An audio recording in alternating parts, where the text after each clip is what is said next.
बोलिए श्री गणेश भगवान की जय। बोलो श्री कृष्ण कन्हैया लाल की जय। बोलिए अम्बे माते की जय। बोले श्री लक्ष्मी नारायण भगवान की जय। बोले श्यावर रामचंद्र की जय। बोले उमापति महादेव की जय। बोले हनुमंत लाल की जय। आप सभी मेरे प्यारे दोस्तों का हमारे YouTube चैनल पर आप सभी का स्वागत है। आज हम श्रीमद् भागवत महापुराण की कथा तृतीय स्कंध और 25वां अध्याय की कथा हम आपको सुनाएंगे। आज की कथा में है देवहूति का प्रश्न तथा भगवान कपिल द्वारा भक्ति योग की महिमा का वर्णन। बहुत सुंदर कथा है। कथा पूरा सुनिए भाइयों बहनों। अब शौनक जी ने पूछा, सूत जी, तत्वों की संख्या करने वाले भगवान कपिल साक्षात अजन्मा नारायण होकर भी लोगों को आत्मज्ञान का उपदेश करने के लिए अपनी माया से उत्पन्न हुए थे। मैंने भगवान के बहुत से चरित्र सुने हैं तथा इन योगी प्रवर पुरुष श्रेष्ठ कपिल जी की कीर्ति को सुनते सुनते मेरी इंद्रियां तृप्त नहीं होती। सर्वथा स्वतंत्र श्री हरि अपनी योग माया द्वारा भक्तों की इच्छा के अनुसार शरीर धारण करके जो जो लीलाएं करते हैं वे सभी कीर्तन करने योग्य हैं। अतः आप मुझे भी सभी सुनाइए, मुझे उन्हें सुनने में बड़ी श्रद्धा है। अब सूत जी कहते हैं, मुने आपकी यह भांत जब विदुर ने भी यह आत्मज्ञान विषयक प्रश्न किया तो श्री व्यास जी के सखा भगवान मैत्रेय जी ने प्रसन्न होकर इस प्रकार कहने लगे। अब श्री मैत्रेय जी ने कहा, विदुर जी, पिता के वन में चले जाने पर भगवान कपिल जी माता का प्रिय करने की इच्छा से उस बिंदुसर तीर्थ में रहने लगे। एक दिन तत्व समूह के पारदर्शी भगवान कपिल कर्म कलाप से विरत होकर आसन पर विराजमान थे। उस समय ब्रह्मा जी के वचनों का स्मरण करके देवहूति ने उनसे कहा। अब देवहूति बोली, भूमन प्रभु, इन दुष्ट इंद्रियों की विषय लालसा से मैं बहुत ऊब गई हूँ और इनकी इच्छा पूरी करते रहने से ही घोर अज्ञान अंधकार में पड़ी हुई हूँ। अब आपकी कृपा से मेरी जन्म परंपरा समाप्त हो चुकी है। इसी से इस दुस्तर अज्ञान अंधकार से पार लगाने के लिए सुंदर नेत्र रूप आप प्राप्त हुए हैं। आप संपूर्ण जीवों के स्वामी भगवान आदि पुरुष हैं तथा अज्ञान अंधकार से अंधे पुरुषों के लिए नेत्र स्वरूप सूर्य की भांति उदित हुए हैं। देव, इन देह गेह आदि में जो मेरेपन का दुराग्रह होता है वह भी आपका ही कराया हुआ है। अतः अब आप मेरे इस महामोह को दूर कीजिए। देखिए माता देवहूति के जब गर्भ से भगवान कपिल जो विष्णु भगवान के ही अवतार हैं, पहली बार उन्होंने गर्भ से जन्म लिया है। अब आगे कथा है, आप अपने भक्तों के संसार रूप वृक्ष के लिए कुठार के समान हैं।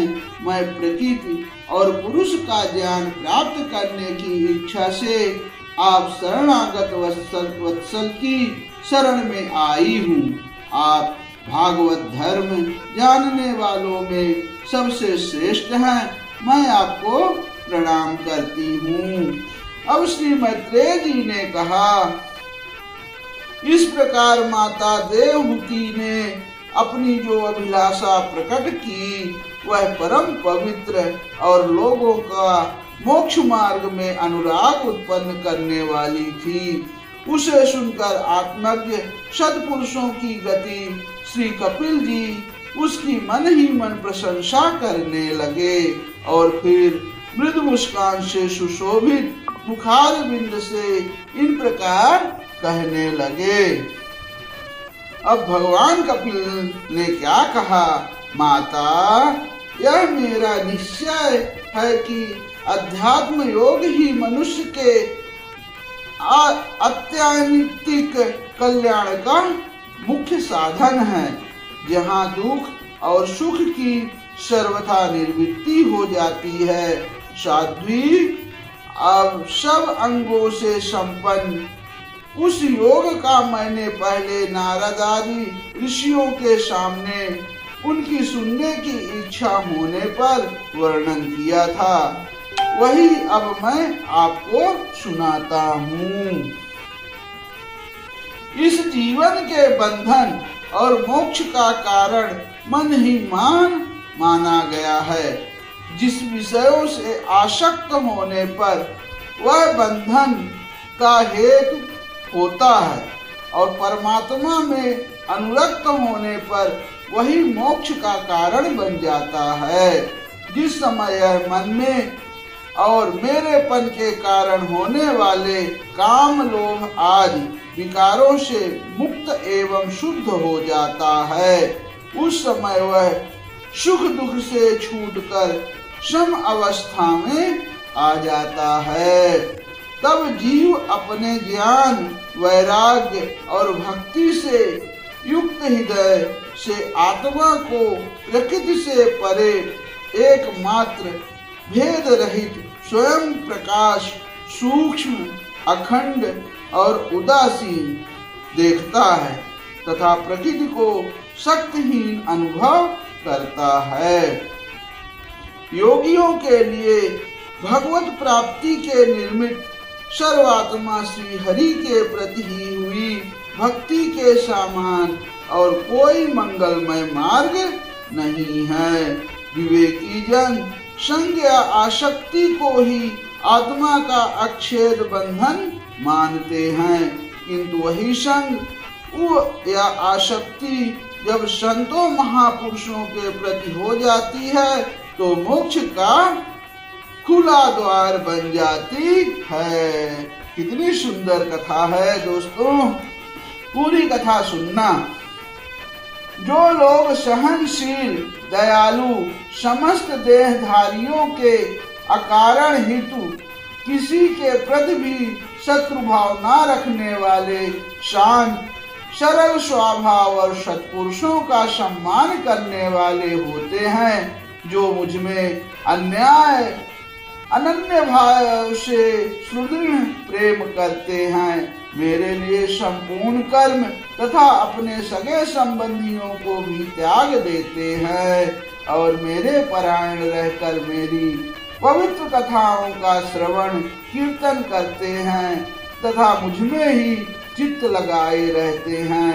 उन भक्तों को संसार के तरह तरह के ताप कोई कष्ट नहीं पहुंचाते हैं। साध्वी ऐसे ऐसे सर्व संग परित्यागी महापुरुष ही साधु होते हैं। तुम्हें उन्हीं के संग की इच्छा करनी चाहिए, क्योंकि वे आसक्ति से उत्पन्न सभी दोषों को हर लेने वाले हैं। सत्पुरुषों के समागम से मेरे पराक्रमों का यथार्थ ज्ञान कराने वाली तथा हृदय और कानों को प्रिय लगने वाली कथाएं होती हैं। उनका सेवन करने से शीघ्र ही मोक्ष मार्ग में श्रद्धा प्रेम और भक्ति का क्रमशः विकास होगा। फिर मेरी सृष्टि आदि लीलाओं का चिंतन करने से प्राप्त हुई भक्ति के द्वारा लौकिक एवं पारलौकिक सुखों में वैराग्य हो जाने पर मनुष्य सावधानता पूर्वक योग के भक्ति प्रधान सरल उपायों से समाहित होकर मनोनिग्रह के लिए यत्न करेगा। इस प्रकार प्रकृति के गुणों से उत्पन्न हुए शब्दादि विषयों का त्याग करने से, वैराग्य युक्त ज्ञान से, योग से और मेरे प्रति के हुई सुदृढ़ भक्ति से मनुष्य मुझ अपने अंतरात्मा को इस देह में ही प्राप्त कर लेता है। अब देवहूति ने कहा, भगवान आपकी समुचित भक्ति का स्वरूप क्या है और मेरी जैसी अबलाओं के लिए कैसी भक्ति ठीक है, जिससे कि मैं सहज से में ही आपके निर्वाण पद को प्राप्त कर सकूं। निर्वाण स्वरूप प्रभु, जिसके द्वारा तत्व ज्ञान होता है और जो लक्ष्य को भेदने वाले बाण के समान भगवान की प्राप्ति कराने वाला है, वह आपका कहा हुआ योग कैसा है और उसके कितने अंग हैं। हरे हरे हे प्रभु, यह सब आप मुझे इस प्रकार समझाइए जिससे कि आपकी कृपा से मैं मंदमती स्त्री जाति भी इस दुर्बोध विषय को सुगमता से समझ सकूं। अब यहाँ श्री मैत्रेय जी कहते हैं, विदुर जी जिसके शरीर से उन्होंने स्वयं जन्म लिया था, उस अपनी माता का ऐसा अभिप्राय जानकर कपिल जी के हृदय में स्नेह उमड़ आया और उन्होंने प्रकृति आदि तत्वों का निरूपण करने वाले शास्त्र का, जिसे सांख्य कहते हैं, उपदेश किया। साथ ही भक्ति विस्तार एवं योग का भी वर्णन किया। अब श्री भगवान ने कहा, माता जिसका चित्त एकमात्र भगवान में ही लग गया है, ऐसे मनुष्य की वेद विहित कर्मों में लगी हुई तथा विषयों का ज्ञान कराने वाली कर्मेंद्रिय एवं ज्ञानेंद्रिय दोनों प्रकार की इंद्रियों की जो सत्य मूर्ति श्री हरि के प्रति स्वाभाविक प्रवृत्ति है, वही भगवान की अहेतुकी भक्ति है। यह मुक्ति से भी बढ़कर है, क्योंकि जठरानल जिस प्रकार खाए हुए अन्न को पचाता है, उसी प्रकार यह भी कर्म संस्कारों के भंडार रूप लिंग शरीर को तत्काल भस्म कर देती है। अब मेरी चरण सेवा में प्रीति रखने वाले और मेरी ही प्रसन्नता के लिए समस्त कार्य करने वाले जितने ही बड़भागी भक्त जो एक दूसरे से मिलकर प्रेम पूर्वक मेरे ही पराक्रमों की चर्चा किया करते हैं, मेरे साथ एक ही भाव की भी इच्छा नहीं करते। माँ, वे साधु जन अरुण नयन एवं मनोहर मुखार बिंद से युक्त मेरे परम सुंदर और वरदायक दिव्य रूपों की झांकी करते हैं और उनके साथ प्रेम संभाषण भी करते हैं, जिसके लिए बड़े बड़े तपस्वी भी लालायित रहते हैं। दर्शनीय अंग प्रत्यंग उदार हास विलास मनोहर चितवन और सुमधुर वाणी से युक्त मेरे उन रूपों की माधुरी में उनका मन और इंद्रियां फंस जाती हैं। ऐसी मेरी भक्ति न चाहने पर भी उन्हें परम पद की प्राप्ति करा देती है। अविद्या की निवृत्ति हो जाने पर यद्यपि वो मुझे मायापति के सत्यादि लोकों की भोग संपत्ति भक्ति की प्रवृत्ति के पश्चात स्वयं प्राप्त होने वाली अष्ट सिद्धि अथवा वैकुंठ लोक के भगवती ऐश्वर्य की भी इच्छा नहीं करते। तथापि मेरे धाम में पहुंचने पर उन्हें ये सब विभूतियां स्वयं ही प्राप्त हो जाती हैं, जिनका एकमात्र मैं ही प्रिय आत्मा, पुत्र, मित्र, गुरु, सुहृद और इष्ट देव हूँ। वे मेरे ही आश्रय में रहने वाले भक्तजन शांतिमय वैकुंठ धाम में पहुंचकर किसी प्रकार भी इन दिव्य भोगों से रहित नहीं होते और ना उन्हें मेरा काल चक्र ही ग्रस सकता है, यानी नहीं खा सकता। माता जी, जो लोग यह लोक, परलोक और इन दोनों लोकों में साध जाने वाले वासनामय यानी लिंग देह को तथा शरीर से संबंध रखने वाले जो धन, पशु एवं गृह आदि पदार्थ हैं, उन सब को और अनन्य संग्रहों को भी छोड़कर अनन्य भक्ति से सब प्रकार मेरा ही भजन करते हैं, उन्हें मैं मृत्यु रूप संसार सागर से पार कर देता हूँ। मैं साक्षात भगवान हूँ, प्रकृति और पुरुष का भी प्रभु हूँ तथा समस्त प्राणियों का आत्मा हूँ। मेरे सिवा और किसी का आश्रय लेने से मृत्यु रूप महाभय से छुटकारा नहीं मिल सकता।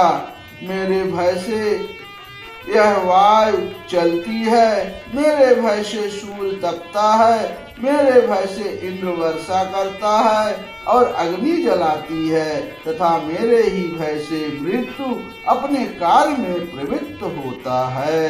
योगी जन ज्ञान वैराग्य युक्त भक्ति योग के द्वारा शांति प्राप्त करने के लिए मेरे निर्भय चरण कमलों का आश्रय लेते हैं। संसार में मनुष्य के लिए सबसे बड़ी कल्याण प्राप्ति यही है कि उसका चित्त तीव्र भक्ति योग के द्वारा मुझ में लगकर स्थिर हो जाए।